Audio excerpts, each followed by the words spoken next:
folks, welcome back to Flyers Tuning. We're here with your SubaNews for the 33rd week of 2026. Just a handful of days ago, the climb to the clouds, the Mount Washington Hill climb, it's in the books. We were there. We're going to talk about that, and we're going to take a look at the JDM import market because it's now 2026. The 2001 cars are now eligible, so GDs are now available. Bugeye STIs are finally coming in, and next year, 2027, 2002. So there's more and more GD STIs, special models that are coming in. So we're going to take a quick look at that. Before we dive into it, just want to say make sure you like, subscribe, hit the hype button if you see it. That helps us out a ton. All right, let's get into it. Climb to the clouds. We were there. We took our VB WRX out there and ran up the mountain. Scott Speed was there, Project Midnight. There was a ton of Subarus competing in Climb to the Clouds this year. Our race, we're going to go into more detail later, but basically for what we had as far as the VB platform, really very close to stock. Basically, it was a completely stock engine and exhaust and everything like that with 100 octane race gas in the tank and a tune to run it. And then our STI 6-speed drivetrain in it, and that was it. I think we had a great result. Scott ran a 7-minute, 23-second run up Mount Washington. It was really interesting. The very first thing that Scott said when he got to the base of Mount Washington and looked at it, and I think he drove up and down once, it's like basically this is a paved rally stage or a paved mountain bike road. That's what this is. It's not flat. It's not like a traditional road. Like it is just, it's paved, but it is super rough. But it was paved all the way up. And I think we had a decent package for the event. We were kind of mid-pack with the other STI or with the other Subarus that were running, and I think we feel really good about that, especially knowing that like how close to stock the car was. Yeah, I think it shows the potential in the VB chassis. It's making us see the VB chassis in a little bit of a different light, I'll tell you. But it was a very exciting event, and the fact that Scott Speed was able to run a 5-minute, 11-second run up the mountain, crushed the record set by Travis Pastrana. Now, granted, for this year, the mountain is fully paved. So there's about 1.5 miles that was not paved when Travis ran. So I'm sure that Travis would have been faster if he ran this year as well. Man, I tell you what, to see Travis in the Air Slayer and Scott Speed and Project Midnight and see them duke it out, maybe at the next Mount Washington Hill climb, that would be pretty amazing. But it is a great record for Scott Speed, a great record for Subaru. What's really neat is, Subaru is just dominating this event. There's tons of Subarus out there. And now having gone to see it, it is a really, really special hill climb. We're very glad that we were able to take part in it. And, thanks to everybody that put it on, made it all happen. And congratulations to all the Subarus that ran up there. And there was a ton. We had kind of heard rumors that Subaru was going to make an announcement at Mount Washington, but nothing, crickets. So I guess we just have to wait a little bit longer.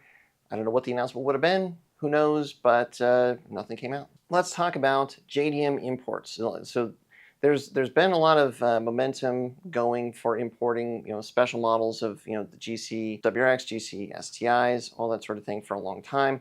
But now we're getting to an interesting point here in 2026 because now 2001 models are available. It's the GDs, the Bugeyes that are finally available next year, 2002. This is a more modern car. It kind of, we're finally to the point where you can import the JDM model that looks like the first WRX that came out over here. And the EJ engines that are in these, the 207s that are in these, they're a lot more similar to what we had here in the States. They are still different, but they're a lot closer. One of the things, like if you look at all the Roger Clark parts that we have for the early WRXs and STAs on our website, like the 93 to really 2000, 2001, well 2000, there's a lot of differences in those early GC WRXs and STIs compared to the parts that we had here. Parts are not nearly as available for those cars as anything that was available here in the U.S. market. And what we've been running into with the folks that have imported those cars and wanting parts for them is that the parts availability is a lot more challenging and a lot of stuff has been discontinued. This is where we hope with the Subaru Heritage Parts program that a lot of these hard to find parts that you need to get for these GC WRXs and STIs become available. So like, hey, you want your air conditioning to work, you want a power steering pump, all these kinds of creature comforts and stuff like that, or you want a bumper, you want, you need to replace the windshield lining or something like that. Anything to just kind of keep the car running and looking new and looking like it is your dream car. Still, we hope that the Subaru Heritage program brings that stuff back into availability. I think these are going to be really appealing, and looking at the pricing, I think you guys think that too. What we're seeing in just kind of like a quick cursory look at the general market as we're recording this, WRX is the going rate for a good condition one seems to be, kind of like 18 to mid 20s for WRX. STIs, very high 20s, going into the 30s for a good condition STI. And I gotta say, like seeing these Bugeye STIs, the real deal JDM ones, I mean, I get it. They are awesome cars. But let us know what you think in the comments below. I mean, if you're looking at buying a brand new WRX base model, say, for $32,000, $33,000, or importing your dream STI, a Bugeye STI, for about the same money, $32,000 or so, give or take, which one would you rather have? The JDM import or the brand new VB WRX? The other kind of sleeper out there, legacies and Foresters. Looking around at these legacies, like there's some pretty awesome legacies. Again, remember, early in the 2000s, this is where the twin turbo legacies were an option. They have some really cool options in these early legacies. They're about 10, 12 grand for a really nice version of it. Now, keep in mind, especially with the twin turbo cars and when you get into the EJ20X and Ys, a lot of stuff is very different. We've been able to help people source parts for some of the twin turbo legacies, but it is a bit challenging and everything seems to be different on those cars.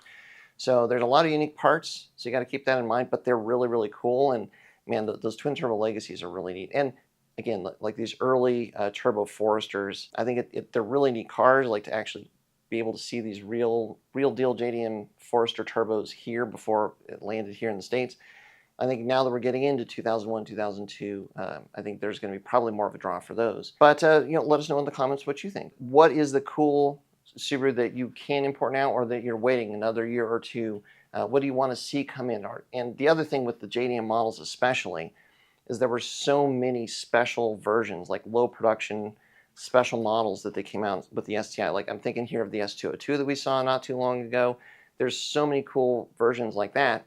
Is there one of those that you would like? That's your dream car of dream cars, or is that what you're going to keep an eye out for? So let us know what you think in the comments. Do you like the idea of importing these JDM Halo Subarus, or are you kind of waiting for something new to come out from Subaru? Like if Subaru hits it out of the park with the new STI, is that going to be way more appealing because it's a USDM model, because it's brand new? Or do you look back to the history and you want to have that piece of history? For right now, there's not a whole lot else going on in the Subaru world. Thanks very much for your support as always, and until next time, stay tuned for Flat Earth Subaru.